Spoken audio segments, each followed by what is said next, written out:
ಆಯ್ತು, ನಿಮ್ಮ ವಾದವನ್ನು ಒಪ್ಕೊಳ್ತೀನಿ, ಭಾರತದಲ್ಲಿರುವಂಥವರೆಲ್ಲರೂ ಹಿಂದೂಗಳು ಅಂತ.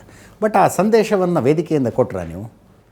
ವೀರಶೈವ ಲಿಂಗಾಯತರು ಧರ್ಮ ಅನ್ನುವ ಕಾಲಮ್ನಲ್ಲಿ ಜಾತಿ ಗಣತಿಗೆ ಬಂದಾಗ ಹಿಂದೂ ಅಂತ ಬರೆಸಿ ನೋಡಿ, ನಮ್ಮ ಹಿರಿಯರು ಕಟ್ಟಿರ್ತಕ್ಕಂಥ ಒಂದು ಸಂಸ್ಥೆ ಏನೈತಲ್ಲ, ಅದು ಬಹಳ ಸಾರಿ ಪ್ರತಿಪಾದನೆ ಮಾಡ್ಕೊಂತ ಬಂದದ.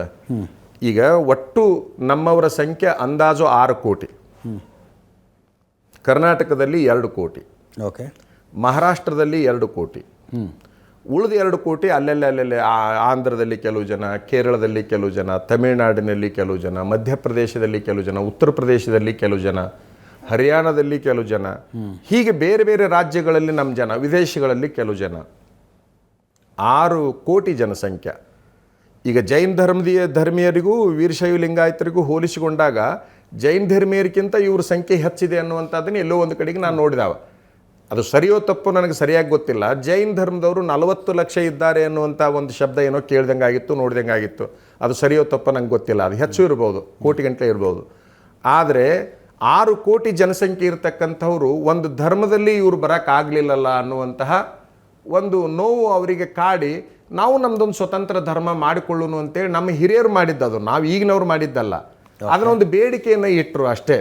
ಹಿಂದೂ ಧರ್ಮವನ್ನು ವಿರೋಧಿಸಿಕೊಂಡು ಹೋಗ್ಬೇಕಂದವ್ರಲ್ಲ ಇವರು.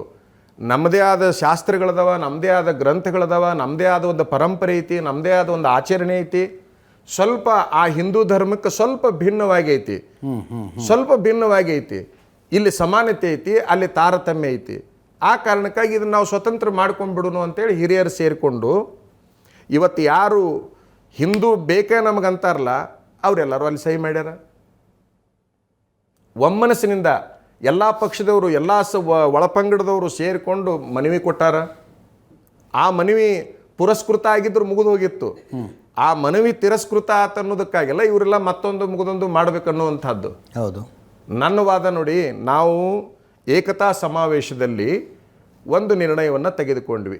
ಅಲ್ಲಿ ನಾನು ನಿಮಗೆ ಪಕ್ಷಗಳ ಹೆಸರು ಅನಿವಾರ್ಯ ಹೇಳಬೇಕಾಗಿದೆ. ಅಲ್ಲ, ಹೇಳ್ಬಿಡಿ. ಕಾಂಗ್ರೆಸ್ಸು ಮತ್ತು BJP ಪಕ್ಷಗಳ ಈ ಸಮಾಜದ ನಾಯಕರ ಜೊತೆಗೆ ಚರ್ಚೆ ಮಾಡಬೇಕಾಯ್ತು. ಈಗ ನಿಮಗೆಲ್ಲ ಓಪನ್ ಆಗಿ ನಾ ಹೇಳ್ಬಿಡ್ತೀನಿ, BJPಯವರಿಗೆ ಹಿಂದೂ ಶಬ್ದ ಬಿಟ್ಟು ಅಲ್ಲಿ ಏನ್ಕೇನಾರ ಮಾತಾಡಿದ್ರಂತಂದ್ರೆ ಅವ್ರನ್ನ ಮ್ಯಾಲೆ ಮಾತಾಡ್ಸೋರು ಅದಾರ. ಇದು ನಿಮಗೆಲ್ಲ ಗೊತ್ತಿರುವಂತಹದ್ದು, ಹೌದಾ? ಈ ಕಾಂಗ್ರೆಸ್ನವ್ರು ಏನಂತಾರ, ನಮ್ಮ ಪಕ್ಷಕ್ಕೆ ಪೆಟ್ಟು ಬೀಳಾರ್ದಂಗೆ ನೀ ಏನಾರ ಮಾತಾಡ್ಕೊಂಡು ಬಾ ಅಂತ ಕಳಿಸೋರ್ನು ಇಲ್ಲಿನೂ ಅದಾರ. ಅಂದರೆ ಎಲ್ಲ ಪಕ್ಷಗಳ ನಿಷ್ಠೆ ನಮ್ಮ ಸಮಾಜವನ್ನು ಹಾಳು ಮಾಡಿದೆ. ಇದ್ದಿದ್ದು ಹೇಳಬೇಕು ಅಂತಂದ್ರೆ ಪಕ್ಷ ನಿಷ್ಠೆ ಅಂತಕ್ಕಂಥದ್ದು ನಮ್ಮ ಸಮಾಜವನ್ನು ಹಾಳು ಮಾಡಿರುವಂಥದ್ದು ಸತ್ಯ. ಯಾಕಂದ್ರೆ ಅವರು ಸಮಾಜ ನಿಷ್ಠೆಯಿಂದ ಯಾರೂ ವೇದಿಕೆಗೆ ಬರೋದಿಲ್ಲ. ಆಯ್ತು, ಸಮಾಜ ನಿಷ್ಠೆ ತಮಗಿದೆ. ತಾವೇನು ಸಂದೇಶ ಕೊಡ್ತೀರಿ ವೀರಶೈವ ಲಿಂಗಾಯತರು? ನಾನು ಅದನ್ನೇ ಹೇಳೋದು, ಸಮಾಜದ ವಿಚಾರ ಬಂದಂತ ಸಂದರ್ಭದಲ್ಲಿ ದಯವಿಟ್ಟು ನಿಮ್ಮ ಪಕ್ಷವನ್ನ ತರಬೇಡ್ರಿ. ಸಮಾಜದ ಒಬ್ಬ ಪ್ರತಿನಿಧಿಯಾಗಿ ಬರ್ಬೇಕೇ ಹೊರತಾಗಿ ಸಮಾಜದ ಕೆಲಸಕ್ಕೆ ಒಬ್ಬ ಪಕ್ಷದ ಪ್ರತಿನಿಧಿ. ರಾಜಕಾರಣಿಗಳಿಗೆ ಏನು ಹೇಳ್ತಾ ಇದ್ದೀರಿ ಅಂತ ಕೇಳ್ತಿಲ್ಲ ನಾನು. ಇಲ್ಲಿ ಯಾರು ರಾಜಕಾರಣಿಗಳಿಲ್ಲ, ಜನಸಾಮಾನ್ಯರು, ಸಾಮಾನ್ಯ ಲಿಂಗಾಯತರು ಇಲ್ಲ. ಪಾಪ ಇವ್ರಕ್ಕಿಂತ ಅವರ ಬಾಳ್ ನೋಡ್ತಿರ್ತಾರೆ. ಈಗ ಲಿಂಗಾಲೇಶ್ವರ ಏನ್ ಹೇಳ್ತಾರೆ ನಾಳೆ ಅಂತ ಹೇಳಿ. ಈಗ ಇವ್ರ ಸಲುವಾಗಿ ನಾ ನಿಜವಾಗ್ಲೂ ಪಾಪ ಅವ್ರ ಸಲುವಾಗಿ ನಾ ಹೇಳ್ತಾ ಇಲ್ಲ. ನಾಳೆ ನೋಡೋರು ಭಾಳ ಮಂದಿ ಇರ್ತಾರಲ್ರಿ, ಅವ್ರ ಸಲುವಾಗಿ ಹೇಳಾಕತ್ತೀನಿ. ನಾನು ಸ್ವತಃ ಅನುಭವಿಸಿದ್ದು. ಪಕ್ಷ ನಿಷ್ಠೆಯನ್ನು ಇಟ್ಕೊಂಡು ವೇದಿಕೆಗೆ ಬರ್ತಾರೆ. ನಾವು ಸಮಾಜ ನಿಷ್ಠೆಯನ್ನು ಇಟ್ಕೊಂಡು ನಾವು ಸಂಘಟನೆ ಮಾಡಿದ್ರೆ ಪಕ್ಷ ನಿಷ್ಠೆ ಇಟ್ಕೊಂಡು ಬರ್ತಾರ. ಅನಿವಾರ್ಯವಾಗಿ ನಾವು ಏನು ಹೇಳಬೇಕಾಯ್ತು, ಆಯ್ತಪ್ಪ ನಿಮಗೆ ಇದನ್ನು ಬರೆಸ್ಬೇಕಾಗೈತಿ, ನಿಮಗೆ ಇದನ್ನು ಬರೆಸ್ಬೇಕಾಗೈತಲ್ಲ. ಇದಂತೂ ಯಾವ ಸಮೀಕ್ಷೆ ಹೇಳ್ರಿ ದಯವಿಟ್ಟು ತಾವು. ಇದಕ್ಕೆ ಯಾವ ಸಮೀಕ್ಷೆ ಅಂತಾರೆ ಈಗ? ಇದಕ್ಕೆ ಇದು ಶೈಕ್ಷಣಿಕ, ಆರ್ಥಿಕ, ಸಾಮಾಜಿಕ ಸಮೀಕ್ಷೆ ಅಲ್ಲ. ಇವು ಮೂರು ಎದುರು ಜಾತಿ ಗಣತಿ ಅಂತ ಕರೀತಾರೆ. ಟೆಕ್ನಿಕಲಿ ಅಲ್ಲ, ನಾವು ಈಸಿ ಆಗಲಿ. ಆದರೂ ಕೂಡ ಸಾರ್ವಜನಿಕರಿಗೆ ಗೊತ್ತಿರೋದು ಏನು? ಜಾತಿ ಗಣತಿ. ಜಾತಿ ಗಣತಿ. ಇದು ಧರ್ಮದ ಗಣತಿ ಏನಿದು? ಅಲ್ಲ, ಅಲ್ಲ. ಯಾರ ಬಾಯಾಗೂ ಧರ್ಮದ ಗಣತಿ ನಡೆದತಿ ಅಂತಿಲ್ಲ. ಇದು ಜಾತಿ ಗಣತಿ ಅಂತಂದ ಮೇಲೆ ಪ್ರಮುಖವಾಗಿ ಜಾತಿ ಗಣತಿ ಒಳಗೆ ನಾವೆಲ್ಲರೂ ಒಂದು ಕಡೆಗೆ ಸೇರ್ಕೊಂಡ್ಬಿಡೋಣ. ಎಷ್ಟು ಒಳಪಂಗಡಗಳದಾವ ಎಲ್ಲರೂ ಸೇರಿ ಮೊದಲು ಒಂದು ಕಡೆಗೆ ಸೇರ್ಕೊಂಡ್ಬಿಡೋಣ. ಹಾಗಾಗಿ ವೀರಶೈವ ಲಿಂಗಾಯತ ಜಾತಿ ಗಣತಿ ಒಳಗೆ ಬರೆಸ್ರಿ.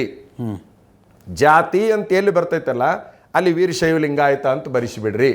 ತಳಗೊಂದು ಐತಲ್ಲಿ ಉಪಜಾತಿ ಅಂತ ಹೇಳಿ, ಹೌದ್ರಿ? ಯಾವ್ದಾರು ಬರ್ಸ್ ಅದ್ರೊಳಗೆ ನಿಮ್ಮ ಏನು ಒಳಪಂಗಡದಾವಲ್ಲ 100 ಚಿಲ್ಲರ ಅವು ಎಲ್ಲವೂ ಹಾಕ್ರಿ. ಇರ್ಲಿ, ಹಿಂದಿನಿಂದ ಬಂದವು ಇರ್ಲಿ. ಅವು ಮುಂದೆ ಹೋಗ್ತಾವ್, ನನಗೆ ಗೊತ್ತಾಯ್ತಾವು. ಇನ್ನೊಂದು 20 ವರ್ಷಕ್ಕೆ ಅವು ಯಾವ ಇರಂಗಿಲ್ರಿ. 10 ವರ್ಷದಿಂದ ನಾನು ಹಂಗೆ ಅನ್ಕೊಂಡಿದ್ದೆ, ಮತ್ತೆ ಜಾಸ್ತಿ ಆಗಿತ್ತು. ಇಲ್ಲ ಆದ್ರೆ ಸಂಬಂಧಗಳು ನಡೆದಿದ್ದಿಲ್ಲ.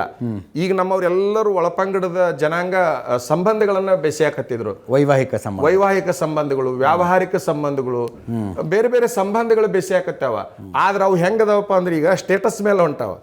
ಹೌದು. ಅಂದ್ರೆ ನಾನು MLA ಇದೀನಿ ಅಂದ್ರೆ ಅವ MLA ಇರ್ಬೇಕಷ್ಟ, ನಾ ಮಂತ್ರಿ ಇದೀನಿ ಅಂದ್ರೆ ಅವ ಮಂತ್ರಿ ಇರ್ಬೇಕಷ್ಟ, ನಾ ದೊಡ್ಡ ಇಂಡಸ್ಟ್ರಿಯಲಿಸ್ಟ್ ಇದೀನಿ ಅಂತಂದ್ರೆ ಅವನು ಇಂಡಸ್ಟ್ರಿಯಲ್, ಹಿಂಗೆ ಬೀಗತನ ನಡೆದಾವ. ಆದ್ರೆ ಬಸವಣ್ಣವ್ರ ಕನಸು ಏನಾಗಿತ್ತು? ಬಹಳ ಎತ್ತರದವನ ಮಗಳನ್ನ ಬಹಳ ಸಣ್ಣವನಿಗೆ ತಗೋಬೇಕು, ಬಹಳ ಸಣ್ಣವನ ಮಗಳಿಗೆ ಹಿಂಗೊಂದು ಕನಸಿತ್ತು ಅವ್ರದ್ದು. ಅದು ಇನ್ನೂ ನಡೆದಿಲ್ಲ. ಮುಂದಿನ ದಿನಮಾನದಾಗ ಅದು ನಡೀತೈತಿ. ಆದ್ರೆ ಒಂದೇನು ಅಂತಂದ್ರೆ ತಮಗೆ ನಾನು ಹೇಳಕ್ ಬಯಸೋದು, ಹೇಳೋದು ಧರ್ಮದ ಕಾಲಂ ನೋಡ್ರಿ. ಈಗ ನಾನೇನು ಹೇಳಿದೆ, ಧರ್ಮದ ಕಾಲಂ ಬಂದಾಗ ಒಂದು ಶಬ್ದವನ್ನ ಮಹಾಸಭೆ ಉಲ್ಲೇಖ ಮಾಡಿತು. ನಮ್ಮ ಈಶ್ವರ ಖಂಡ್ರೆ ಅವರು ಪ್ರಾಸ್ತಾವಿಕ ಭಾಷಣದೊಳಗೆ ಹೇಳಿದ್ರು. ಅದನ್ನ ಏನ್ ಹೇಳಿದ್ರು ಹೇಳಿ ನೋಡೋಣ. ಧರ್ಮದ ಕಾಲಂನಲ್ಲಿ ನಾವು ಹಿಂದೆ ವೀರಶೈವ ಲಿಂಗಾಯತ ಬರೆಸಬೇಕು ಅಂತ ಹೇಳಿದ್ದೇವೆ. ಅದು ಅರ್ಜಿ ತಿರಸ್ಕೃತವಾಗಿರೋದ್ರಿಂದ ಈಗೂ ಕೂಡ ನಾವು ಅದನ್ನೇ ಮಾಡುತ್ತೇವೆ, ಅದಕ್ಕೆ ಬದ್ಧರಾಗಿದ್ದೇವೆ ಅಂತ ಒಂದೇದ್ದು ಹೇಳ್ಕೊಂಡು, ಈಗ ಸದ್ಯಕ್ಕೆ ತಾವೆಲ್ಲ ಏನು ಹೇಳಿದಿರಲ್ಲ, ತಮ್ಮ ವಿವೇಚನೆಗೆ ಬಿಡ್ತೀವಿ, ಅದನ್ನು ನೀವು ಹಂಗೆ ಬರೆಸ್ಬೋದು. ಯಾರಿಗೆ ವೀರಶೈವ ಲಿಂಗಾಯತನೇ ಸರಿ ಅಂತ ಅನ್ಸುತ್ತೆ ಧರ್ಮದ ಕಾಲಂದೊಳಗೆ ಅದನ್ನ ಬರೆಸ್ರಿ, ಹಿಂದೂ ಅನಿಸುತ್ತೆ ಹಿಂದೂನು ಬರೆಸ್ರಿ ಅಂತ ಎರಡೂ ಹೇಳಿದ್ರು ಅವರು. ವಿವೇಚನೆಗೆ ಬಿಟ್ಟಿದ್ದೇವೆ, ಇದರ ಅರ್ಥ ಏನು? ಅವ್ರಿಗೊಂದು ವಿವೇಚನೆ ಐತೆ ಅಂದಂಗೆ ಆಯ್ತಲ್ಲ. ವಿವೇಚನಾ ಶೂನ್ಯ ಸಮಾಜ ಅಂತೂ ಅಲ್ಲ ಇದು.